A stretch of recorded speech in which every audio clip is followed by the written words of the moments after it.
Happy day everyone, and welcome to Uno TV on In the Mix. PXC 43 just went down in Manila this past weekend, and it was filled with action-packed fights and devastating upsets. We spoke with the Fight Operations Director of PXC, Ed Calvo, to learn more about what went down that night and what the results mean for the future of PXC.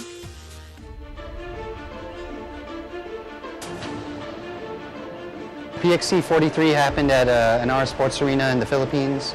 It was a great night of fights. All the fans came out.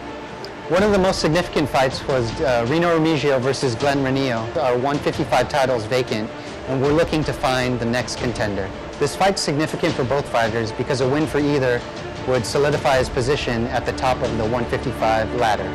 Both fighters came out tentative at first, and then they opened up their striking. Then Glenn landed a right hand that knocked Reno out cold.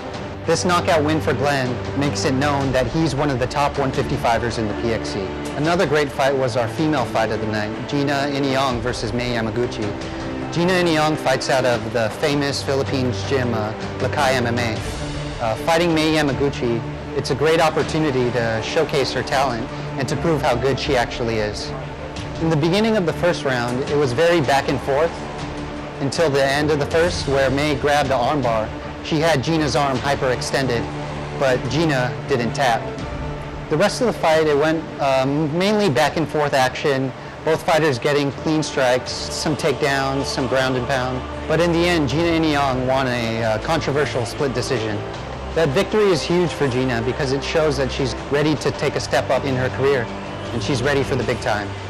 Our main event of the night was Ali Cali versus Ernesto Montilla. Ali Cali is a former champion of PXC at 125, who's beaten a lot of good fighters like Jess Titano, and he's one of the best boxers in the PXC. And Ernesto Montilla is one of our top Filipino 125ers, who's been a veteran of the PXC for a long time, who's now working his way to a title shot. Both fighters initially came out looking to strike until Ernesto got Ali up against the cage. From there, Ernesto started looking for submissions and grabbed an armbar and finished him quickly in the first round.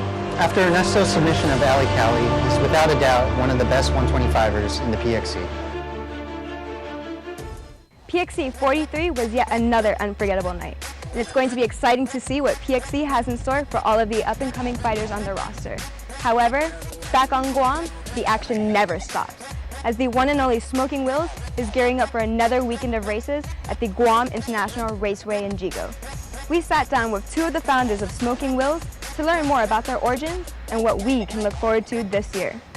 Smoking Wheels is our big event of the year where all of the clubs get together. Everybody that uses the track gets together and puts on a show for the weekend. There'll be drag racing, motorcycle racing, there'll be ATV racing and side-by-sides, off-road cars, four-wheel drive trucks, and then a big drifting show to wrap up the weekend.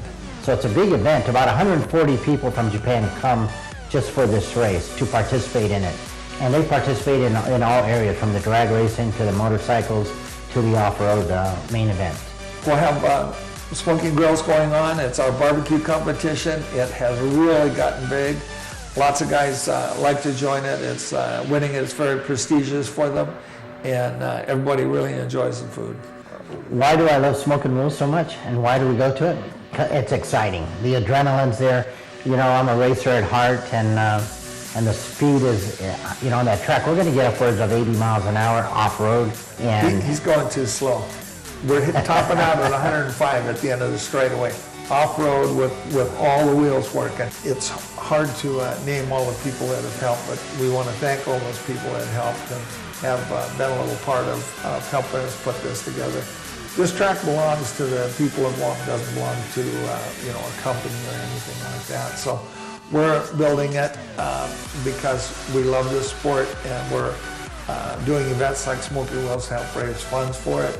It keeps illegal racing off the road. As we get more and more people on Guam as go into the future, it's going to be a real important part of the community here in Guam. And that's all the time we have now for Uno TV.